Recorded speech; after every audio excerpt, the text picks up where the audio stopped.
Won't you take me back to Tennessee?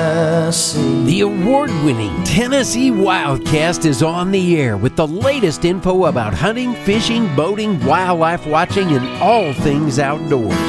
This episode is brought to you by GSM Outdoors, whose vision is to preserve the sportsman's legacy, fuel innovation, and enable the next generation of outdoor enthusiasts. Think outside. That's where you'll find us. Now, make welcome your host, Jason Harmon. Hello, everybody, and welcome to this edition of Tennessee WildCast. We're glad you're tuning in. Thanks for watching. Thanks for listening. We have a great show lined up for you today. We sure do. It doesn't get any better than this, Jason. I think Mixing so. the outdoors and music. Yeah, outdoors and music, and deer season is like a week away. Yeah. So I'm excited to chat about the outdoors, music. And it's going to be fun. We got Mr. Josh Isenberg with us today, and we'll introduce him in a minute. But So excited about this. glad he's here. Don, do you have a radio station Yeah, for us? one of the radio stations that helps us get the word out is WSMR 1320 right there in Manchester. And you can hear us there Sunday mornings at 6:30. All right. So we appreciate them as well as our other radio partners. We like to say 6 or 6:30, even maybe 5 or 5:30. That's sportsman's drive time. Yeah, right? exactly. That's right. Getting ready for church time, probably that spot. Yeah, there. yeah. On your way to church or on your way to the lake or into the woods, whatever you're doing that Exactly. day. Yeah, thank you all for tuning in. Thank you to radio partners for hosting Wildcast, and thank you all for watching and listening out there on social media, YouTube, the Spotify, or wherever you catch your podcasts. We just appreciate y'all tuning in. Like I said, Josh Isenberg is with us today, and he is an outdoorsman, audio engineer. It's a little bit different side of the music today that It we're is, talking yeah, about. kind of the other side of the glass, so to speak. He could probably teach us a few things on this podcast, make it sound a little better. I got plenty to ask him after the show. But hey, Josh, thank you for being here. Yeah, man, I appreciate you guys. Thank you. It's good to meet both of you. Obviously, Jason and I, you've met before, but it's good to meet you, Don. Yeah, same I'm here. really glad to be here and talking with like-minded people. Yeah, and Josh does his homework too. I mean, he sent his photos and kind of support materials ahead of time, which never happens. You usually got to twist their arm after the fact, That's what Jason said in the email. I appreciate that. Yeah. Yeah, no doubt. Josh is great. We met, we got together one afternoon and chatted, and he came across, I guess, my Instagram channel, and That's right. And he'd been following the show and heard the show with Jimmy Herman is how he kind of found Wildcast. yeah. That's exactly right. Yeah. But I appreciated you reaching out and getting to chat a little while and get to know you a little bit, and now you're here. So, Of course. Thank you. Tell folks a little bit about yourself. Did you grow up outdoors and that kind of thing? Very much so. Yeah, from very early age, it was not to say it was mandatory, it just wasn't any other option. My brother and I were raised in rural Kentucky. My folks still live there, and my brother and them still live there. And it was just what you said the podcast was going to be about today. It's my childhood and whole life has been music and outdoors. Grew up a whole lot of squirrel hunting to start with, for sure. I mean, our first shotgun was a little breakdown 410 that my brother and I both got, and a box of shells, and we got sent in the woods to go get dinner. There you go. And kind of been living that way ever since, and learned a lot of good lessons by growing up in the woods, and spent our whole life deer hunting and rabbit hunting, some, whole lot of fishing for sure. Yeah. But just from the beginning, it was always a source of food before it was just a sport. Right. And not to say that it's not a great version of both of those things, but the original intent was always Put some food on the putting table. food on the table, Yeah. for sure. And we've carried that into our adulthood and now our parenting, and try to continue those traditions that some might think are lost, but I'm here to tell you that they're alive and well, and we're going to pass them down with all of our energy. That's great. That's cool. We're going to dive into those topics today. I look forward to digging even deeper. Outdoor time it's not just hunting. It's not just preparing for the table, but it's also family time, right? Yeah, and that's the whole point of being able to show how fun it can be to a different generation, because that's how it was brought to us, and showing them how much I mean, there've always been plenty of dry fishing trips growing up and things like that, and we've all had those times when we wanted to come back with a full cooler and didn't. That seems like too much for me. It's like all the time. I get some tips from somebody.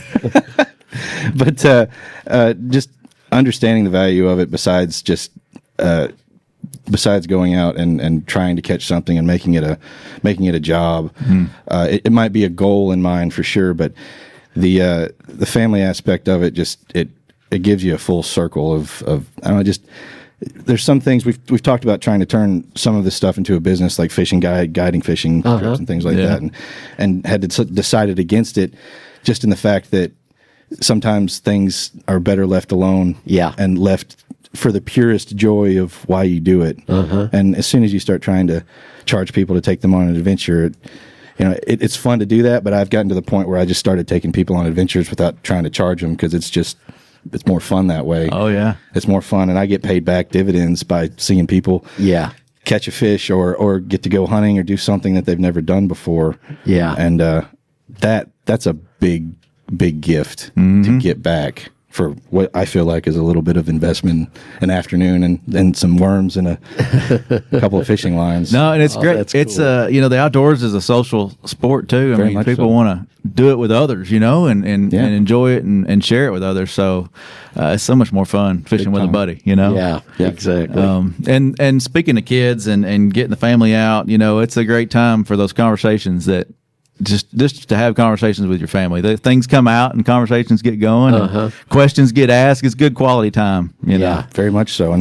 And you're talking about the beginning of deer season. I mean, we're coming up on Labor Day with dove season and all that stuff as well. And that's a big start to the social aspect of fall hunting season. Everybody gets together and hangs out in the field and shoots some doves, and then you normally end up at someone's house at the end of the night in a fish fry or a barbecue or something like that. And those times obviously are just as important as trying to harvest your limit in the field. Obviously it's a lot more than just that. Yeah, exactly. No doubt.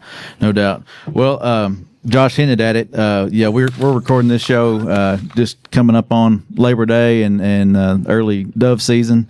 But if you're listening to it, you're hearing it right about a week before the deer season. So I hope y'all are going to go out and enjoy archery season this year. And I'm looking forward to getting out with my son and trying to chase a few deer around, but I'll get my daughter out there too if she wants to, but she hadn't showed that much interest yet. But Josh, tell us a little bit about what you do when you're not outside. I think it's a really cool side of things. We got to hit the music stuff here. So Sure. When you told me what you did, I was like, man, that's very cool. So I appreciate you saying that. Thank you. Yeah, share that with some folks or with everybody listening. So my normal capacity, I guess my professional capacity in the music business, is a production manager and front of house engineer, a live mixing engineer. And I've done that, had the good fortune of doing that for a couple of people that you probably know of, you've heard of before. But first and foremost, a long-standing Western swing band in Nashville named the Time Jumpers. And their reputation and name speaks for themselves, especially in this region. But I've had a good fortune of working with them for 13 years, and have learned a lot being around those guys, and as well as Vince Gill's tour. And so that's I've done both of those jobs for both bands, and there's been a lot of cross pollination between members in the Time Jumpers and members in Vincent's band over the years, and Vince was a member of the Time Jumpers for about 10 years, I think, something like that. Yeah, and the band obviously existed for several years before them. So I came in as kind of a young audio student. I was going to school at the time, and started as a production assistant on Vince's tour when I was 19, and that was back in 2011. I'm 33 now. Yeah.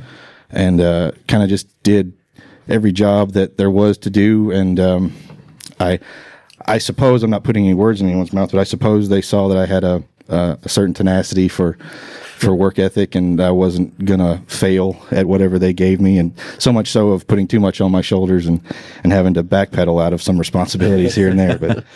But they, being a part of both of those groups and in between all of it, is shaped who I am as a person and as a man, for sure. I've had the good fortune of being what I tell people is I've been a younger cat in a house full of seasoned cats, and I've paid attention. That's the only thing else I could say, is that I've learned the education that I have from being around those people, and the quality of people that they all are is what shaped me in this professional setting for sure. So I get the pleasure of mixing that group, and I learned a lot about what I do with Vince's band these days, and kind of cut my teeth and learned my chops by mixing the Time Jumpers over the years. And we've toured that band in different entities and things like that as well. So it's been a great journey so far, and the journey is continuing, and I've got a really, really great education from the people I've been able to work with. Well, good for you, because it's so competitive, especially in this day and time in Nashville. It is. When you were starting back then, as you said, you joined in, you picked up, you did whatever needed to be done. We weren't asking, hey, I'm above this. You got to do what you got to do, and people recognize that. Very much so. Especially in the music business, when you get somebody who's valuable like yourself, and hey, good for you to be able to move up and Thank you. Run in the front of a house. Wow, Yes, sir. that's awesome. Yeah. Thank you. Yeah, that's cool. Don and I both are musicians and been in the engineering seat many times on different projects and things. And you do. It can be a tough job sometimes. And It can be. Yeah. I try not to downplay it, but or be a poor workman blaming his tools or anything. But yes, it can be challenges for sure. Different rooms, different PAs, all that stuff, and still having to offer a sonic quality with that every day is therein lies the challenge for sure. The pressure is real, because I mean, why is that mic not working, or why does that sound Big like time. and Okay, I don't want to get down in the weeds too far. Oh, no, but by all means. you kind of brought it up there. I was thinking to myself, leading up to this show today. I was going to ask Josh, how in the world do you deal with all the different kinds of consoles that you have to be familiar with and get to know in short order? That was one of the things that I gained a really trial by fire, I would imagine the type of term you would use for that, or just being able to use whatever you had resources with. When we were touring with the Time Jumpers, it was an 11-piece Western Swing Band, right? Right, yeah. And it was backline and everything was under the bus, so they were just carrying amps. We didn't have any microphones, so from venue to venue, I had a different console, a different set of microphones, a different PA, and a different room. Right. And so I had 4 variables instead of when you're traveling on a normal tour. Well, not a normal tour, but a tour that facilitates gear. That we were traveling really bare bones as best we could, and going in and having to tweak everything you can from scratch, right, to start, and having to put that band on, as big of a band as that is, and doing that from night to night when we were on tour at the time. That's what I mean by I could definitely cut my teeth with them, because that's where I got all the experience with learning different consoles and this and that. Luckily, these days when we tour, we carry our own consoles with us. That's good. So we were able to actually build our show files, go into rehearsal, and have everything a little closer to set and ready before we take it out on tour. Sure. And that helps a lot. But I've definitely I've paid my dues going into venues and having to put a band on as big as that one is from scratch every day. That's where you get your education. Either the show happens or not, but it's kind of on your shoulders to make it happen. So I had to learn how to make it happen. Yeah, good for you. Yeah. No doubt. Well, let's jump into some outdoor talk here, and a couple of key points that we wanted to bring home or put, share today along the lines of hunting and deer hunting. And you talk about paying close attention, and you wanted to share that today, but how you equate audio and music and hunting and paying close attention. Yeah. So you asked me about how I grew up, and growing up in the woods, I'm sure this story would resonate with a lot of people listening that talk about, especially getting excited for hunting season. I grew up with a camping chair and an old Russian-style bolt-action wartime rifle. It was a 7.62 model that my dad bought a pair of them at an auction, and I think for probably like $75 a piece. Old iron sights, World War II. It still had old emblems on it. And so that was my first deer rifle. So that and a camping chair and a field on our 25 acres that I grew up on in Kentucky was how it started. And Dad only told us 2 things: aim straight, stay quiet. And I listened. I listened to him, and what he means by that is don't make a shot you can't trust because you want to have a quick kill. Mm-hmm. Humane every time, and just learning to be quiet in the woods in general. And that's probably because he had two rambunctious boys and he wanted to teach them how to be quieter in the woods. But it's those types of lessons that if you look back, they resonate with you. Yeah. You know, and that's one that always resonated with me. So the telling you that in the points of what I was wanting to emphasize is I feel like they go hand in hand more than I realized. And I kind of thought about this more by talking to other people recently about it. And the whole concept that I've come to understand is that I learned how to do one job by first learning the other. Both of them require being quiet and listening. And listening, yeah. Listening, especially. That's why you got two ears and one mouth, right? Exactly. So I took all that stuff to heart, and when you're in the woods like that, and there's no music, there's no crickets, it's just, especially in the early morning, it gives me cold chills thinking about opening morning when it's cold outside, you see your breath, and you're just hoping to see a little bit of movement in the tree line as soon as the daylight comes in. I mean, I'm getting cold chills now talking about it, man. It gets you every time.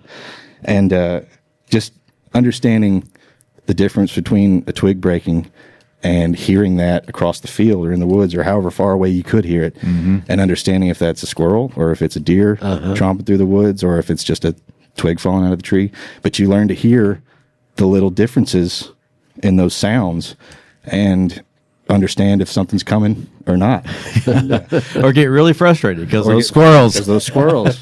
Every time, man, you think it's the monster that you've been waiting on, and like, nope, two gray squirrels over there chasing each other and foiled again. Yeah, for sure. No, you talk about the cold chills. I mean, I get chills whether it's a buck or a doe walking in. You Every see it coming. time. I mean, it doesn't matter. Every time. The excitement's still there every time. Yep. How do you prepare for the season? What are some ways that you get ready for getting out there and being ready for the season? Well, to start, it might not be what you think. It's I start watching all my favorite hunting shows. Get you fired up, right? Get you fired up, man. You wake up in the morning, you get your coffee and things, and it's like, all right, let's go through the highlight reels of my favorite ones. And it's especially in the early season when we're all kind of gearing up, and that was another thing that kind of brings you back to childhood. That's what we did. We would sit in the living room and everybody have a towel that they would lay down so they were going to clean their gun, and we would sit there and put on the outdoor channel and everybody would clean their gun together. Nice, yeah. And that was one of the little family traditions that we did. To just, I don't know, just get you in the right mindset for it. Yeah. You know, it's like putting up your Christmas lights before Christmas. It's the same feeling. Yeah. Just the anticipation of those activities. Nowadays, with all the great YouTube content, I mean, you can watch hunting all year long. Yeah. And with folks like Seek One and some of those guys that are out there doing it right, you know, it's really cool to watch and get kind of fired up and ready to go, you know. Big time. And that's the cool thing about the platforms that we have these days, too. There's a lot more aspects of hunting that get showcased these days that might not have necessarily been the highlight or the emphasis on the shows that I was growing up watching. Right. Yeah. You know, and not to discount those because every content has its place, but it was a lot of, you know, growing up watching a lot of bow hunting and a lot of trophy hunting and things on TV. It was all about, you know, the stalk and then the picture at the end with the big trophy and that's A lot of whispering. it's all great stuff. It's all great stuff. And but I appreciate the fact that there are content platforms that are showing a more comprehensive aspect from beginning to finish. Because I grew up watching those shows, and I'd look at Dad and say, hey, where's the rest of it? Because you're used to getting hands-on. Well, exactly right. Yeah. And that's exactly how we were raised. We spent years, you know, helping Dad process the meat before we ever got a chance to shoot one of our own. And well, that's a good transition. It's important to utilize all the kill, right? And, very much so. And that's what it's all about. Yeah. And just touch on that a little bit. I know it's near and dear to your heart. You've already touched on it. Yeah, and I'll try to say it without getting all sentimental and emotional about it. And it's a concept that I've curated. I know everybody can relate to this, especially if they grew up with the hunting passion in their families. But it's the term that I've coined off of my dad's teachings. He never used this term, but I've just thought a lot about it over the years, and I've just tried to put words to the philosophies that he never really wrote down or anything, but it's just what I took from it. And so I've learned to call it earning the trigger. Wow. Yeah. And to explain what that means, it's there's a melancholy that comes with taking a life of an animal always, and the ones that have done it for years or grew up doing it understand what I'm talking about. It's trying to maybe explain to people that didn't grow up with this lifestyle what it means to harvest an animal and utilize the meat properly, and it's not what they think, you know. And being able to articulate that has been kind of a goal of mine. So earning the trigger is the concept that I built out of the ideas that Dad raised us on. It's talking about how, you know, from 6 years old, so I shot my first deer. It was a button buck with that rifle I told you about. Yeah. I think I was 12 or 13 when the first time I shot one. But from 6 years old to that time, Dad had us with boning knives out in the yard with the deer hung up, and he would start working on one side and we'd work on the other, and we'd meet in the middle. You know? So he'd show us how to take the back strap out, and we'd take the back strap out on the other side. He'd show us how to take a shoulder off, and we took the other shoulder off. And it was that for years and years and years before we ever got a chance to take a life of our own. So you earned harvest our own, very much so. Yep. So that's the idea behind it. But I think he did that just to emphasize the importance of why you are taking the life of an animal. Yeah. And that it's not a bloodthirst to be quenched. Yeah. It's much more, it is deeper than that, especially for the ones of us that really do care about the animals and taking the meat from them, for sure. It's a respect thing. And he taught us that at a very young age, my brother and I both, and it stuck deep. That's neat. And we treat that, our fish and anything that we process that we have to kill or dispatch or whatever. We have my wife is actually helping our neighbor process some chickens this afternoon. So she said, "You can help me when you get back home." I may be in town a while, but no. Yeah, exactly. I'm going to go hang out with a couple more friends before I get back. But that's the idea behind it, and it's just to nail home the self-reliance that and the. When you use the word pride, people think of pride as a bad thing, but there is a good version of pride, a wholesome pride that comes with earning something yourself and doing something yourself, and all of that ties into that feeling of self-reliance, and being able to do something like that is what makes us human. Yeah, in a lot of ways, and it's not celebrating anything about killing an animal. It's really just celebrating what the animal gives you. Right. And when you see people celebrating, like they killed a big buck or whatever animal that they're excited about, I feel like that's where the root of that excitement comes from. And yeah, it's great to have a big trophy. It's this and that, but that's the other side of it too. I grew up with the term, you can't eat antlers, you know. Well, sometimes those bigger deer are the harder ones to get. Exactly. They're smarter than most of them. They get big for a reason, right? Exactly. Yeah. It's a huge accomplishment to be able to take one of those, or get to one of those, Yeah. Yeah. But and that's the same thing too. Like we when we go fishing, we catch bait fish and we put live fish on lines. Sure. And just to equate that to hunting, if you can't get excited about a doe or a button buck or whatever it is you're able to harvest, if you can't be excited about that, then you might not be able to understand the excitement of killing a big buck. And I think it takes time in the trenches to understand what it takes to actually harvest a large animal like that. It's not easy at all, especially with all the hunting competition that we have these days. It's a lot, but the freezer trophies are way more important than wall trophies, in my opinion. It's really cool to be able to share that. And I kind of relate it just to share the table with your son or your daughter or whoever you've hunted with, and taking it off the grill and taking it to the table, and you're like, man, we did this together. We harvested this. We've processed it. And now it's here. We're, putting it in our body to make us healthy or, keep us sustained. And it's just kind of a cool, full circle right there. Very much so. Yes. But I appreciate you sharing your passion on that and just you're passing it on to your kids now. I mean, you got your kids out there catching fish, hunting and all kinds of stuff, and maybe killing chickens too. Yeah. Oh yeah. Rachel said that I'm going to put the baby on my back and go help him kill chickens this afternoon. That's a direct quote from my wife. She appreciates you sharing that. Oh yeah, I'm sure she'll get a laugh out of this when she hears it. But she's a proud outdoors woman as well. And So how did you meet your wife? oh man. How much time you got?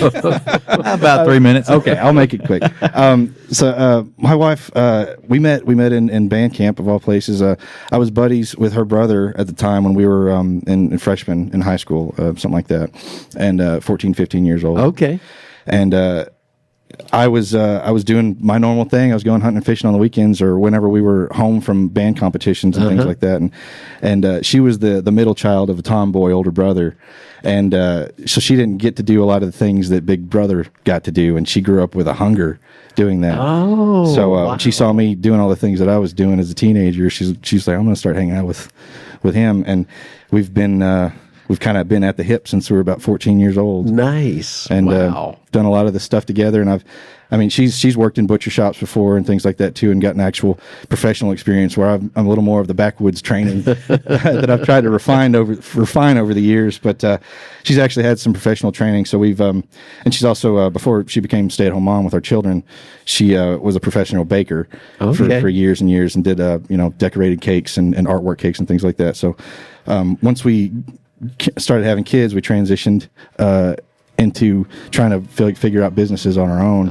And so she just transferred her medium from cakes to meat, and we've started this business together. What a great combination. Yes. Yeah, that's very cool. Love it. Yeah, I like that. She saw what you were doing. It's like, I want to be a part of that. Well, she loves it as much as I do. She really does, and she's well, excuse my language. She's one hell of a woman. She really is. Yeah, that's awesome. That's awesome. Maybe I'd look forward to meeting your family someday. You know? Of course, we're going to make that happen for sure. That's we need to go fishing and maybe do some hunting together or something like that. Sounds like a good time. Yeah. Tour's over and fall is upon us, and it's time to get in the woods. Congrats on that tour too. I heard it was Thank very you so much. successful. Thank you so much. Yeah, they just wrapped up, and now it's time to get outside, and I'm sure That's you'll it. be firing back up to get back on the road as the year moves through. But thanks for sharing your passion with us today. Thanks for sharing your story and, Yes, sir. Thank you so much. Your adventures. It's been fun. Thank you. Appreciate you guys. Yeah, Don, thank you. Thank you. Appreciate it. This is Tennessee WildCast. Keep coming back. Keep watching. Keep listening. Hey, reminder, the hunting guide is out there, so check your hunting guide for all season dates and information. Not a lot has changed this year, but it's time to review that and get outdoors. So we appreciate you all out there, and we'll see you next time. Stay connected with TWRA by visiting our website at tnwildlife.org and follow us on Facebook, X, and Instagram. You can invest in Tennessee's wildlife future by purchasing a license at GoOutdoorsTennessee.com. That's GoOutdoorsTennessee.com.